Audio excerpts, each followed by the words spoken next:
وَإِذْ أَخَذْنَا مِيثَاقَكُمْ، ہم نے تم سے یہ عہد بھی لیا تھا، لا تسفکون دماءکم، دیکھو اپنا خون نہیں بہاؤ گے، یعنی آپس میں جنگ نہیں کرو گے، لڑو گے نہیں، تم بنی اسرائیل ایک وحدت بن کر رہو گو، جیسے کہ قرآن مجید میں آیا ہے انما المؤمنون اخوۃ، تم بھائی بھائی ہو، لا تسفکون دماءکم، اپنا خون نہیں بہاؤ گے، ولا تخرجون انفسکم من دیارکم، اور نہ ہی تم نکالو گے اپنے کچھ لوگوں کو ان کے گھروں سے۔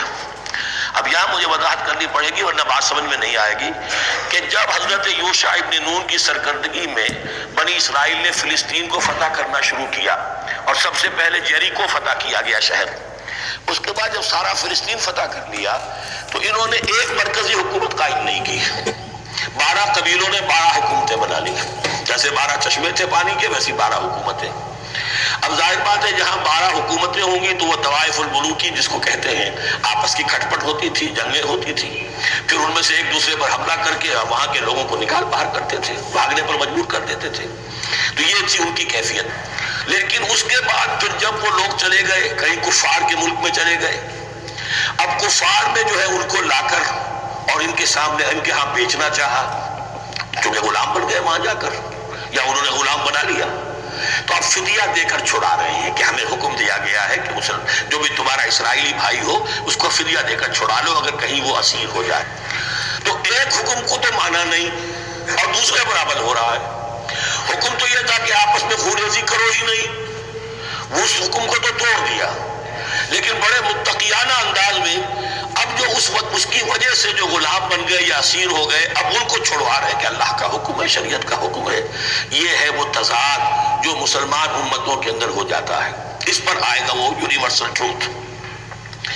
وَإِذْ أَخَذْنَا مِيثَاقَكُمْ لَا تَسْفِكُونَ دِمَاءَكُمْ، جب یاد کرو جب ہم نے تم سے عہد لیا تھا کہ تم اپنا خون نہیں بہاؤ گے، وَلَا تُخْرِجُونَ أَنفُسَكُم مِّن دِيَارِكُمْ، اور نہ ہی تم اپنے آپ کو اپنے لوگوں کو ان کے گھروں سے نکالو گے، ثُمَّ أَقْرَرْتُمْ وَأَنْتُمْ تَشْهَدُونَ، پھر تم نے اقرار کیا تھا اس عہد کو اور قول و قرار کو مان لیا تھا پورے شعور کے ساتھ، تشہدون مانتے ہوئے، ثم انتم ہؤلاء، پھر تم وہی ہو، تم ہی ہو وہ تو تقتلون انفسکم، اپنے ہی لوگوں کو قتل بھی کرتے ہو، وتخرجون فریقا منکم من دیارہم، اور اپنے ہی لوگوں میں سے کچھ لوگوں کو ان کے گھروں سے باہر نکالتے ہو، تظاہرون علیہم بالاسم والعدوان، ان پر چڑھائی کرتے ہو گناہ کے ساتھ بھی اور زیادتی کے ساتھ بھی، وَإِن يَأْتُوكُمْ أُسَارَىٰ، اور اگر وہ قیدی بن کر تمہارے پاس آتے ہیں تُفَادُوهُمْ، تو اب تم ان کا فدیہ دے کر انہیں چھڑاتے ہو، وَهُوَ مُحَرَّمٌ عَلَيْكُمْ إِخْرَاجُهُمْ، حالانکہ ان کا تو نکالنا ہی تم پر حرام کیا گیا تھا۔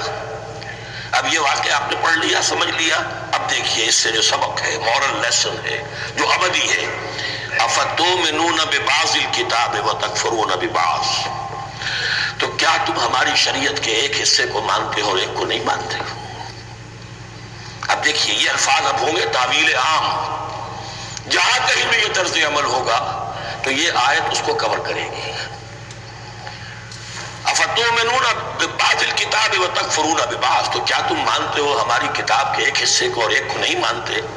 فما جزاء من یفعل ذلک منکم، تو نہیں ہے کوئی سزا اس کی جو یہ حرکت کرے تم میں سے، الا خزی فی الحیات الدنیا، سوائے اس کے کہ دنیا کی زندگی میں رسوائی ہو، ذلت ہو، ویوم القیامہ، اور قیامت کے دن یردون الی اشد العذاب، وہ لوٹا دیے جائیں شدید ترین عذاب میں، وما اللہ بغافل عما تعملون، اور اللہ تعالیٰ غافل نہیں ہے اس سے جو تم کر رہے ہو۔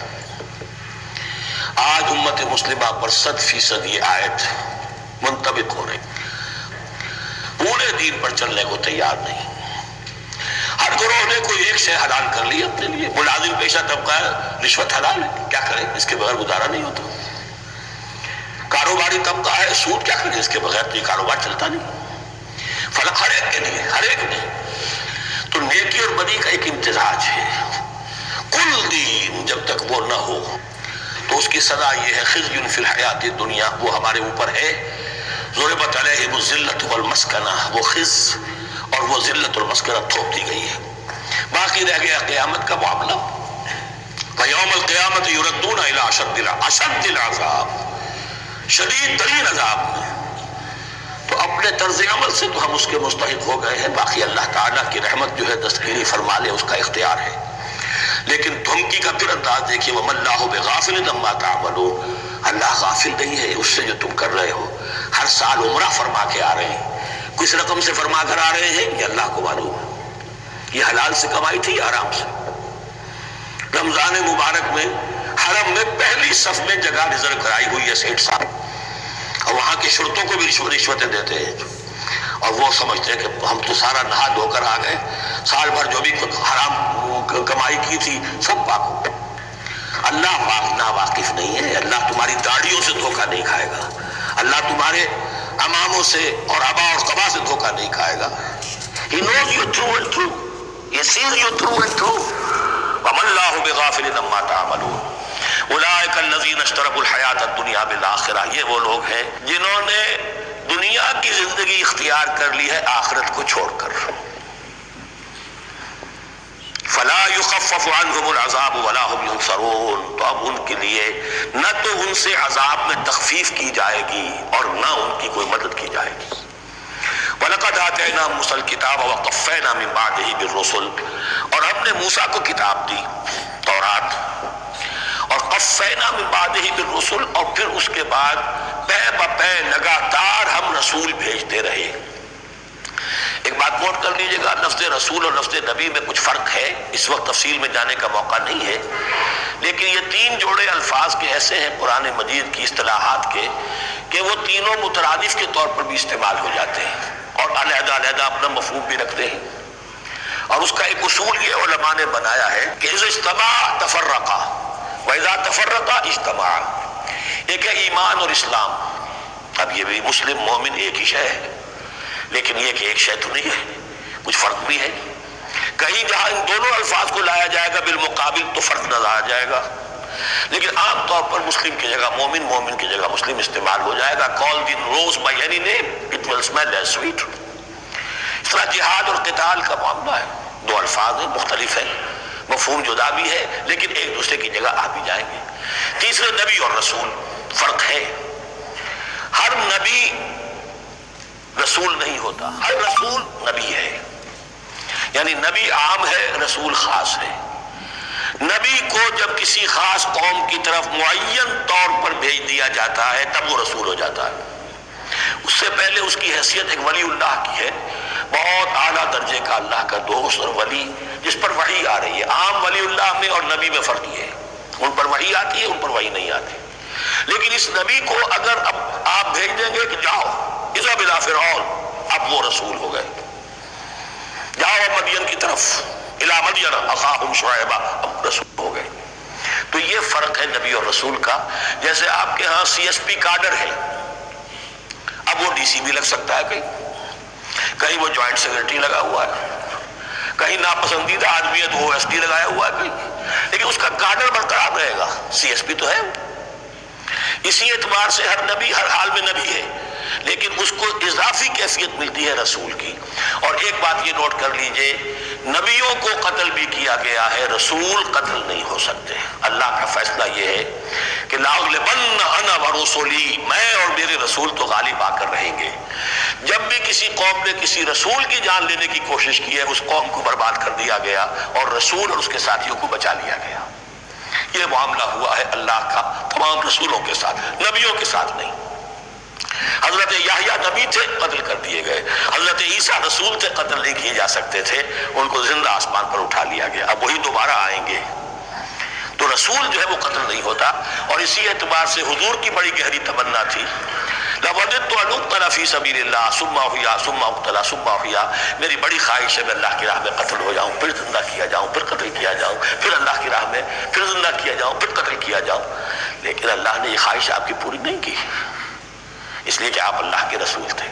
اب یہاں نوٹ کیجئے گا، یہاں لفظ رسول تو آ گیا ہے لیکن یہ نبی کے معنی میں ہے، قفینا من بعدہ بالرسل، اس لیے کہ رسول حضرت موسیٰ کے بعد حضرت عیسیٰ ہی ہے، درمیان میں پروفٹس ہیں، prophets of the old testament, یہ انبیاء ہیں، لیکن ان کے لیے لفظ رسول آ گیا ہے۔ وَآتَيْنَا عِيسَى ابْنَ مَرْيَمَ الْبَيِّنَاتِ وَأَيَّدْنَاهُ بِرُوحِ الْقُدُسِ، اور ہم نے عیسیٰ کو بڑی واضح نشانیاں دی، حصی معجزات جتنے حضرت مسیح کو دیے گئے ہیں ویسے اور کسی نبی کو نہیں دیے گئے. یہ بعد میں تذکرہ آ جائے گا سورہ آل عمران میں. اور ہم نے مدد کی ان کی روح القدس کے ساتھ. حضرت جبرائیل کی خاص تائید انہیں حاصل تھی.